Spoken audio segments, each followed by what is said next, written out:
నమో తస్స భగవతో అర్హతో సమ్మా సంబుద్ధస్స. ఈరోజు మనం నిబ్బానానికి సంబంధించిన విషయాలను తెలుసుకుందాం. పాలీలో నిబ్బానం అంటారు, తెలుగులోకి కొన్ని చోట్ల ట్రాన్స్లేషన్ ఇలా చేశారు, నిర్వాణం అని. నిర్వాణం అంటే చనిపోవడం కాదు. ఇక్కడ చనిపోవడాన్ని నిర్యాణం అంటారు. ఇక్కడ నిర్వాణం అంటే అర్హంత స్థితిని పొందిన దాన్ని నిర్వాణం అంటారు, లేకుంటే నిర్వాణం అంటారు. ఈ నిర్వాణం అన్నది చిత్తము లేకుంటే చేతసిక రూపాలతో సంబంధం లేదు. ఇది రూపంలో ఉండే శాశ్వతమైన స్థితి కాదు.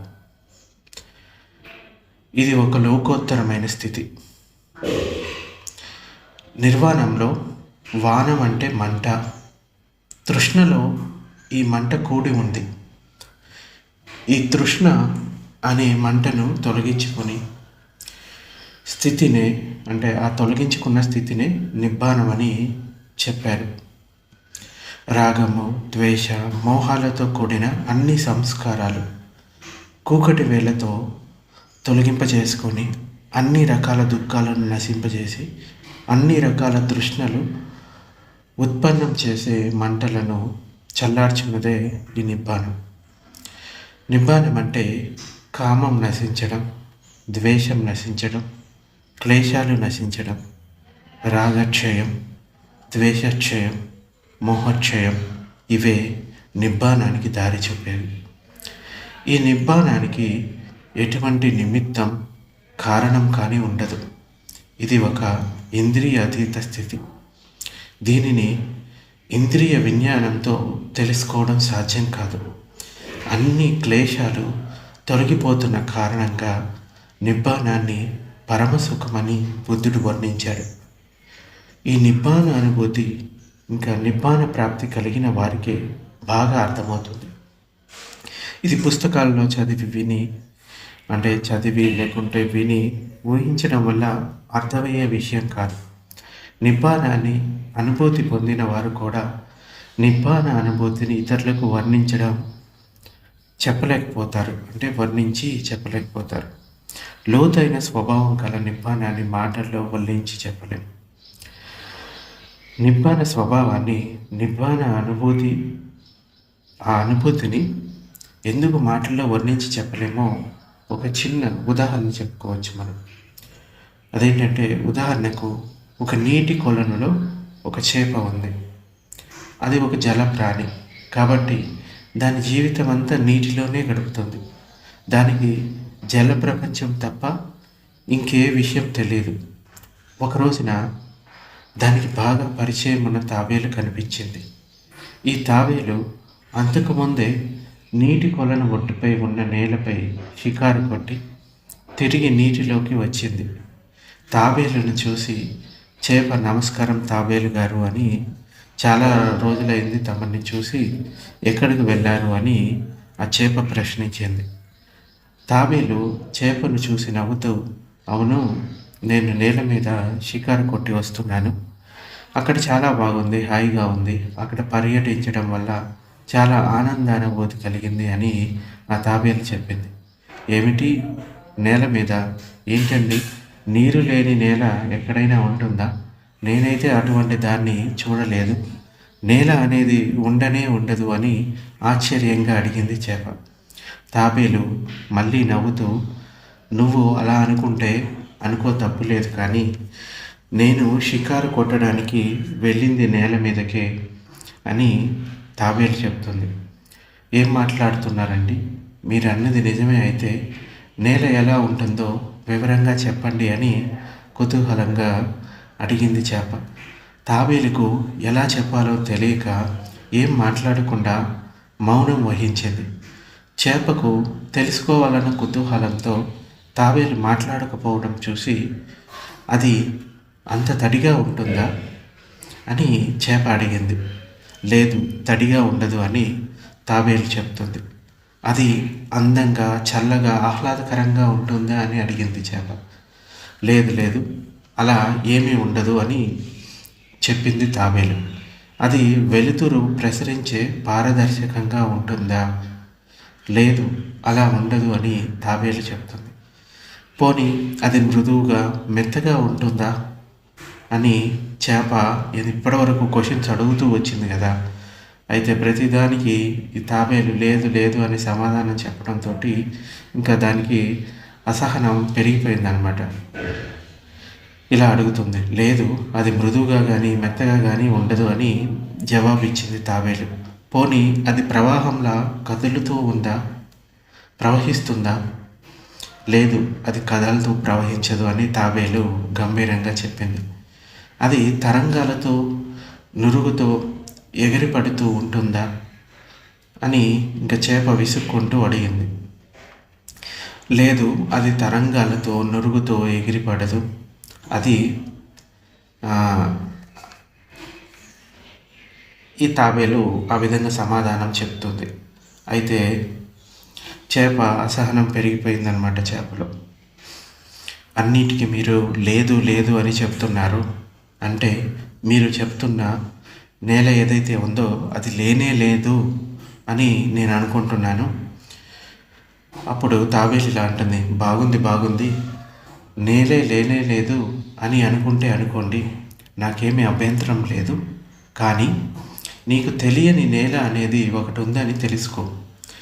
నీకు నీవుండే నీటి నివాసం తెలుసు, దీనికి ఆవల ఉన్న నేల కూడా తెలుసు. నేను ఉన్న అంటే తాబేలు తన గురించి చెప్తుంది. నాకు ఈ నీరు గురించి తెలుసు, అలాగే నేల గురించి కూడా తెలుసు. నేను ఉన్న వాస్తవాన్ని నీకు చెప్పాను. నువ్వు నమ్మితే నమ్ము, లేకపోతే లేదు. నీరు నేల రెండింటి గురించి తెలిసిన వాణ్ణి. నేల లేనే లేదని నువ్వంటే నేల గురించి నీకు ఏదీ తెలియదు. నీకు తెలియంది లేదనుకుంటే నేనేం చేయను. నేల ఉంది, తెలుసుకో అంది తాబేలు కూడా. అంటే కొంచెం అసహనంగా. చేపకు కోపం వచ్చి ఇంక ఏమీ మాట్లాడకుండా నీళ్ళలోకి ఈదుకుంటూ వెళ్ళిపోయింది. తాబేలు నాకెందుకు వచ్చింది అనుకుంటూ మళ్ళీ నేల మీదకి షికారుకు వెళ్ళిపోయింది అది. సో ఈ కథలో నీరు నేల రెండింటి గురించి తెలిసిన తాబేలు నేలను గురించి తెలియని చేపకు దానికి అర్థమయ్యేలాగా తెలియచేయలేకపోయింది. కేవలం నీటిని గురించి మాత్రమే తెలిసిన చేప తాబేలు చెప్పిన విషయాలతో నేలను గురించిన యథార్థాన్ని గ్రహించలేకపోయింది. అలాగే ఆ లోకాన్ని అధిగమించి తెలుసుకున్న లోకోత్తర స్థితి అయిన నిబ్బానాన్ని గురించి దాని అనుభవం లేని ఇతరులకు అర్థమయ్యేలాగా ఎలా వివరించి చెప్పగలరు? ఎందుకంటే కేవలం బుద్ధిపరంగా నిబ్బానాన్ని అవగాహన చేసుకోవడం దుర్లభం. ఎందుకంటే ఆ నిబ్బానం తర్క వివేకం ద్వారా తెలిసే విషయం కాదు. నిబ్బానాన్ని విపశ్యన ధ్యాన సాధన ద్వారా మాత్రమే సాధించవచ్చు. భవసంసారపు 31 లోకాలను అతిక్రమించిన చిత్తం లోకోత్తరాన్ని చేరుకొని నిబ్బానాన్ని అనుభూతిలోకి తెచ్చుకుంటుంది. సాధకులు సంపూర్ణంగా ముక్తిని సాధించి జీవన్ముక్తులు కావాలి అంటే బతికి ఉండగానే 4 రకాల నిబ్బాన అనుభూతులను పొందాల్సి ఉంటుంది. లోకోత్తర చిత్తాలు జనన మరణ చక్రం నుంచి విముక్తికి, దుఃఖ నిరోధం కలిగించే నిబ్బానాన్ని అనుభూతిలోకి తెచ్చుకునే మార్గాన్ని సుగమం చేస్తాయి. 4 రకాల నిబ్బానాలు ఉన్నాయి. మొదటిది శ్రోతాపత్తి అంటే శ్రోతాపన్న నిబ్బానం. రెండవది సగదాగామి నిబ్బానం. మూడవది అనాగామి నిబ్బానం. 4వది అర్హంత నిబ్బానం. ప్రతి నిబ్బానంలోనూ 2 రకాల లోకోత్తర చిత్తాలు ఉంటాయి. అవి దానికి సంబంధించిన నిర్వాణ మార్గ చిత్తం, అలాగే ఆ నిబ్బానానికి సంబంధించిన ఫలచిత్తం. మార్గ చిత్తం కుశల చిత్తం, మనోవికారాలను తొలగిస్తుంది. ఫలచిత్తం అన్నది విపాక చిత్తం. ఇది మార్గం ముక్తి ఫలాలను అనుభూతిలోకి తెస్తుంది. ఈ మార్గ ఫల చిత్తాలను విపశ్యన ధ్యాన సాధనల వల్ల నిబ్బాన అనుభూతిని పొందవచ్చు. విపశ్యన ధ్యానం అంతర్ముఖ జ్ఞానమైన ప్రజ్ఞను బలోపేతం చేస్తుంది. నామరూపాల అనిత్యతపై నిరంతర ధ్యానం చేత సాధకుడు అనిత్య, దుఃఖ, అనాత్మ స్వభావాలను అనుభూతిలోనికి తెచ్చుకుంటాడు.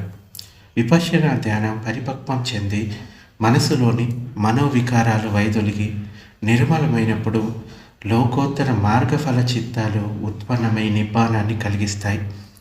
లోకోత్తరం అంటే ఏంటి? లోకం అంటే ఈ పంచస్కందాలపై గల అనురాగాన్ని, ఉత్తర అంటే అధిగమించి అని అర్థం. కామభోగాల సౌకర్యాలు, కోరికలతో కూడిన ఇంద్రియ ప్రపంచాన్ని అధిగమించిన ఇంద్రియ అతీత అవస్థని లోకోత్తరం అంటారు. అయితే శ్రోతాపన్న నిబ్బానం అంటే ఏంటి? తిరుగులేని విముక్తి మార్గంలో ప్రవేశం శ్రోతాపన్న నిబ్బానం. శ్రోత అంటే ప్రవాహం. భవసాగరం నుండి విముక్తుడై ముక్తి ప్రవాహంలో ప్రవేశం చేయడమే ఈ శ్రోతాపన్న నిబ్బానం. మొదటిసారి నిబ్బానం పొందిన సాధకుడు అనార్య స్థితి నుంచి ఆర్యుడవుతాడు. శ్రోతాపన్నుడైన వాడు తప్పక ముక్తిని సాధించగలుగుతాడు. శ్రోతాపన్న నిబ్బానం 3 బంధాలను అంటే సంయోజనాలు అంటారు. మొత్తం 10 సంయోజనాలు ఉంటాయి. ఆ 10 సంయోజనాలను తొలగించుకున్న వాడే నిబ్బానాన్ని పొందుతాడు. అయితే శ్రోతాపత్తి ఫలాన్ని పొందిన వ్యక్తి 3 రకాల ఈ సంయోజనాలను నిర్మూలం చేసుకుంటాడు. మొదటిది సత్కాయ దృష్టి, అంటే వ్యక్తిగత భావం. తనలో నేను అనేవాడు ఒకడు ఉన్నాడు అన్న దృష్టి. ఇది నేను, ఇది నాది అన్న భావన. ఈ సత్కాయ దృష్టి అనే బంధం నుండి శ్రోతాపన్న నిబ్బానం విముక్తి చేస్తుంది. రెండవది విచికిత్స, అంటే తాను ప్రయాణిస్తున్న ధ్యాన మార్గంపై గల సందేహం, అనుమానాలు, సంశయాలు పటాపంచలైపోతాయి. ఈ ధ్యాన మార్గం సరైనదేనా? ఇది పనిచేస్తుందా? నేను మార్గం తప్పడం లేదు కదా అన్న సందేహాల నుంచి నివృత్తి చేస్తుంది. అలాగే బుద్ధుడి పట్ల, ధర్మం పట్ల, సంఘం పట్ల ఉన్న అన్ని రకాల ఈ సందేహాలు తొలగిపోతాయి. ఈ మార్గమే సరైంది అని వాళ్ళకి తెలిసి వస్తుంది. మూడవది శీలవ్రత పరామర్శ, అంటే అనవసర కర్మకాండలు తనను ఉద్ధరిస్తాయన్న మిథ్యా దృష్టి నుంచి విముక్తి లభిస్తుంది. నోములు, వ్రతాలు, ఉపవాసాలు, మతపరమైన నమ్మకాలు అంటే మొదలైనవి ఉద్ధరిస్తాయన్న బంధం నుండి విముక్తి లభిస్తుంది. అంటే కేవలం ఈ వ్రతాలు, నోములు, పూజలు లేకపోతే కేవలం శీలాన్ని ఆచరించడం వల్లే నిబ్బానాన్ని పొందుతామన్న అటువంటి మిథ్యా దృష్టి అంతా కూడా తొలగిపోతుంది.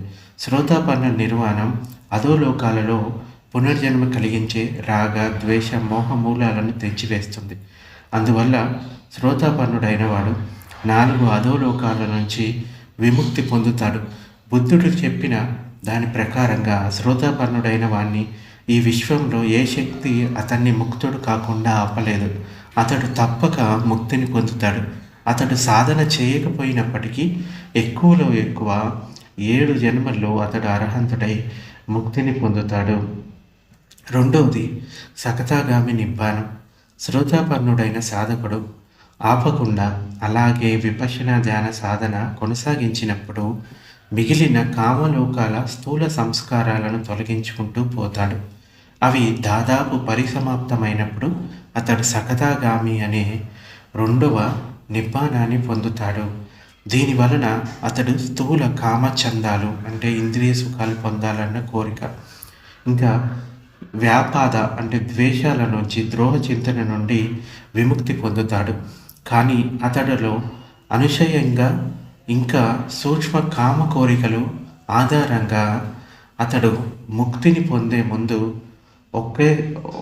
ఒక్కసారి ఏదైనా కామలోకంలో జన్మించి అక్కడ సుఖభోగాలు అనుభవించి అతడిలోని కామ కోరికలను, సంస్కారాలను పరిసమాప్తం చేసుకొని అక్కడ నుండి ముక్తిని పొందుతాడు. అంటే సకతాగామి ఫలాన్ని పొందిన వ్యక్తి ఇంకొక జన్మని పొందుతాడు. అది కామలోకాల్లో అంటే మనుష్య జన్మ. ఆ తర్వాత నిబ్బానాన్ని పొందుతాడు. మూడవది అనాగామి నిబ్బానం. సాధకుడు అదే సాధనను కొనసాగిస్తూ కామచందానికి అదనంగా 2 ద్వేష మూల చిత్తాల నుంచి విముక్తి పొందుతాడు. అనాగాములకు ఇంకా కామలోకాల్లో జన్మ ఉండదు. ఈ జన్మలోనే అర్హంతుడు కాలేకపోతే అతడు ఏదైనా ఒక రూప బ్రహ్మలోకంలో జన్మను తీసుకొని అక్కడ నుండి అర్హంతుడై ముక్తిని పొందుతాడు. అంటే అనాగామి స్థితిని పొందిన వ్యక్తి అతడు మళ్ళీ తిరిగి ఈ కామలోకాలలో జన్మించడు. అతడు రూప బ్రహ్మలోకాల్లో జన్మించి అక్కడి నుంచి నిబ్బానాన్ని పొందుతాడు. ఒకవేళ ఈ జన్మలోనే అనాగామి ఫలం తర్వాత ఇంకా ఎక్కువ ప్రయత్నం చేస్తే కనుక అర్హంత స్థితిని పొందవచ్చు. అది 4వ స్థితి, అర్హంత నిబ్బానం. మనోవికారాల క్లేశాలన్నిటినీ హంతం చేసిన వాడు అర్హంతుడు. అర్హంత నిర్వాణం నేరుగా సంపూర్ణంగా ముక్తిని ప్రాప్తింపచేస్తుంది. అర్హంత నిర్వాణం 4 సూక్ష్మ సంయోజనాలను పూర్తిగా తొలగించేస్తుంది. ఇందాక చెప్పుకున్నాం 10 రకాల సంయోజనాలు ఉంటాయని. మొదటిది సత్కాయ దృష్టి, రెండవది విచికిత్స, మూడవది శీలావత పరామర్శ, 4వది కామచంద, 5వది వ్యాపార. సో ఇవి పూర్తిగా తొలగిపోతే వారు అనాగామి స్థితిని పొందిన వాళ్ళు. అలాగే ఇంకా కొన్ని ఉన్నాయన్నమాట. ఇంకొక 5 ఉన్నాయి. అవేంటంటే రూపలోకాలలో పుట్టాలన్న కోరిక, అలాగే అరూప బ్రహ్మలోకాలలో పుట్టాలన్న కోరిక, ఇంకా వారి లోపల మానం అంటే గర్వం ఉంటుంది, అహంకారం. తర్వాతది ఔదత్యం అంటే చిత్తం చంచలంగా ఉండటం. తర్వాతది అవిద్య. ఈ 5 తొలగిపోవాలి అంటే తొలగిపోతే కనుక అర్హంత నిబ్బానాన్ని పొందినట్టు అనమాట. అంటే ఈ 10 సంయోజనాలు తొలగిపోవాల్సి ఉంటుంది ఒక వ్యక్తిలో. అయితే పుతుగ్జనులు ధ్యాన సాధన చేస్తూ ఇంకా నిబ్బాన ప్రాప్తి పొందని వారిని పుతుగ్జనులు అంటారు.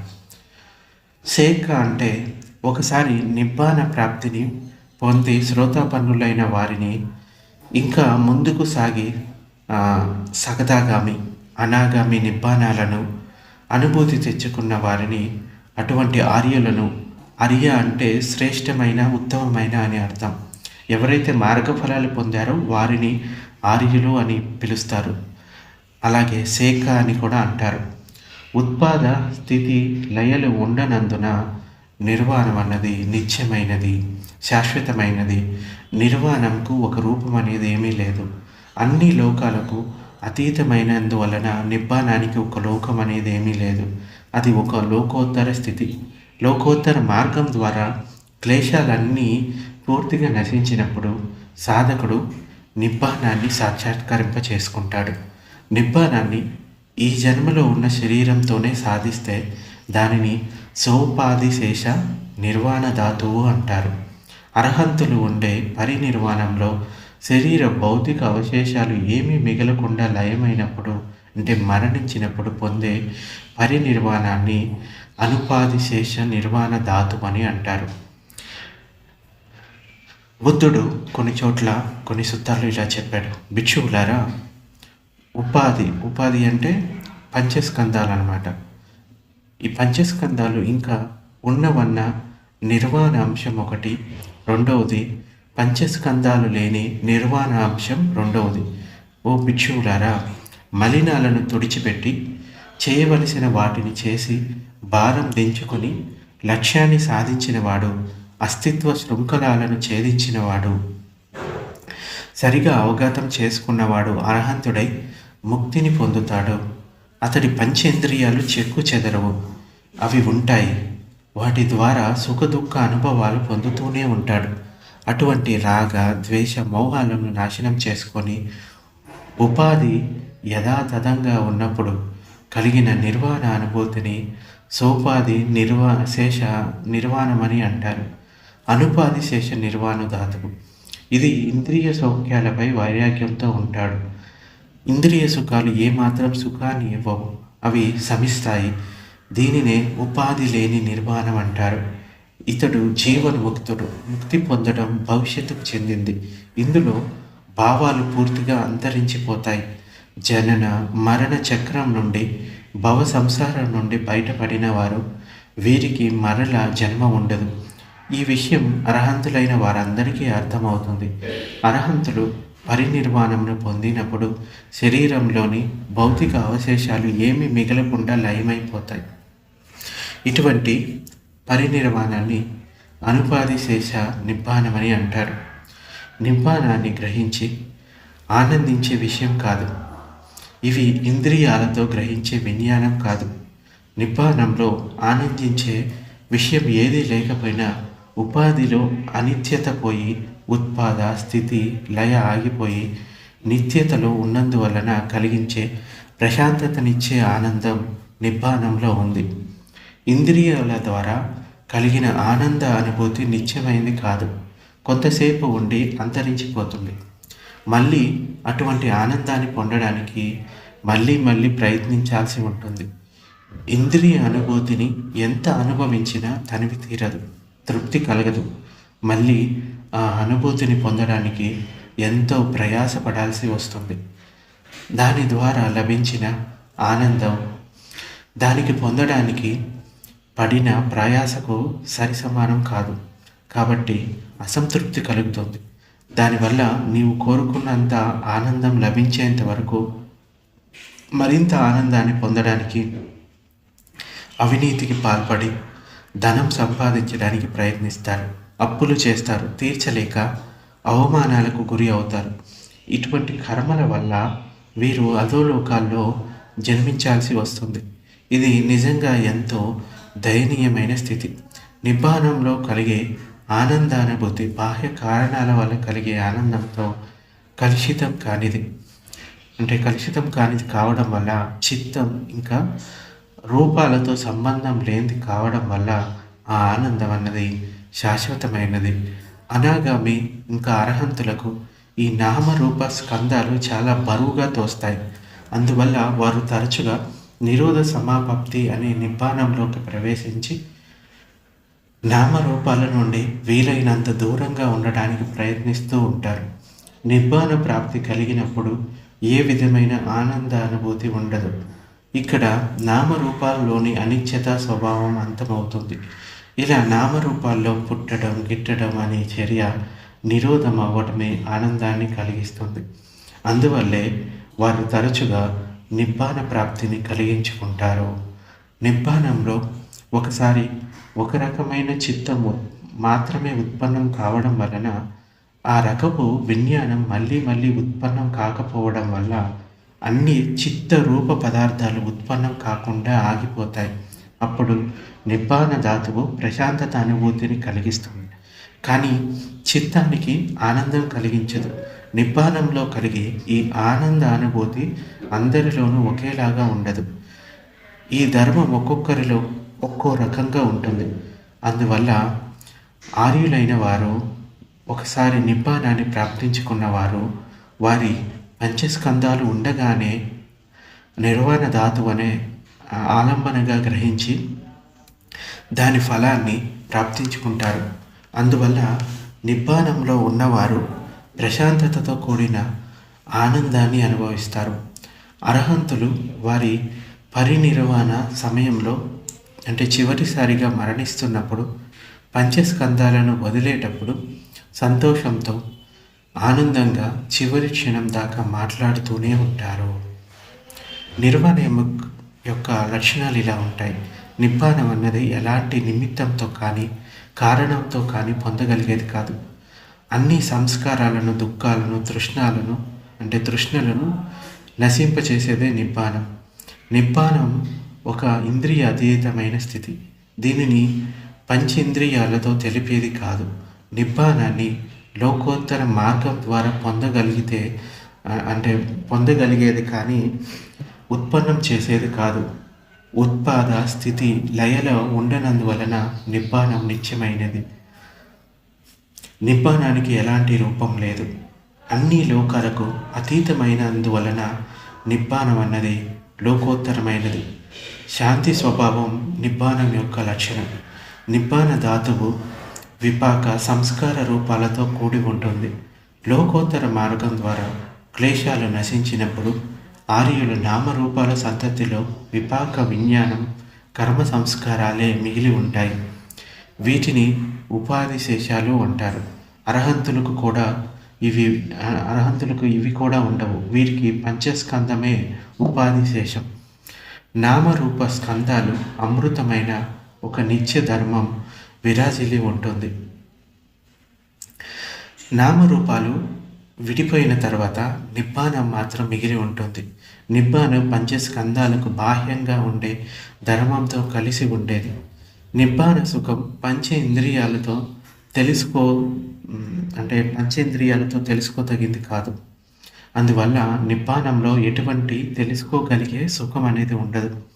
నిబ్బానంలో అంటే ఈ నిబ్బానాన్ని ఏ దేవుడినో లేకపోతే దేవతనో మరింకెవరినో ప్రార్థించి పొందగలిగేది కాదు. అందువల్ల నిబ్బానం కోరితే వచ్చేది కాదు. నిబ్బానాన్ని సాధనతో సాధించదగింది. దుఃఖ నిరోధమే నిబ్బానం. 4 మహాభూతాలు పృథ్వీ, జలం, వాయువు, అగ్ని లేని చోట నిబ్బానం ఉంటుంది. నిబ్బానం శాశ్వతమైన ఆత్మ, సృష్టికర్త లేకుండా పొందగలిగేది అని విపశ్యన ధ్యానం చేసిన వారు నమ్ముతారు. విపశ్యన ధ్యానం సార్వత్రికమైనది, మానవులంతా ఆచరించదగింది. దీనికి కుల మత విశ్వాసాలతో పని లేదు. అందువల్ల నిబ్బానం మతపరమైంది కాదు. నిబ్బానం అతి గూహ్యమైంది. ఎంత ఆలోచించినా దాని నిజ స్వభావం అర్థం కాదు. మన అంతరంగిక ప్రజ్ఞతోనే నిబ్బానం సాక్షాత్కారం జరుగుతుంది. కానీ దానిని మాటలతో చెప్పడం వీలు కాదు. నిబ్బానాన్ని సాధించే మార్గాన్ని భగవానుడు ఆర్య అష్టాంగ మార్గం ద్వారా సాధించవచ్చని తెలిపాడు. సో ఇది ఈ నిబ్బానానికి సంబంధించిన విషయాలు. ఇది నిబ్బానానికి సంబంధించి చాలా తక్కువ సమ్మరీ అన్నమాట. ఇంకా చాలా విషయాలు ఉన్నాయి నిబ్బానానికి సంబంధించి. ఒక్కొక్క స్టేజెస్ ఉంటాయి. సో మన మైండ్ ఎప్పుడైతే ప్యూరిఫై అవుతుందో అప్పుడు నిబ్బానాన్ని పొందగలుగుతాం. సో ఇది ఈరోజు ప్రవచనం. ఏమైనా సందేహాలు ఉంటే అడగచ్చు.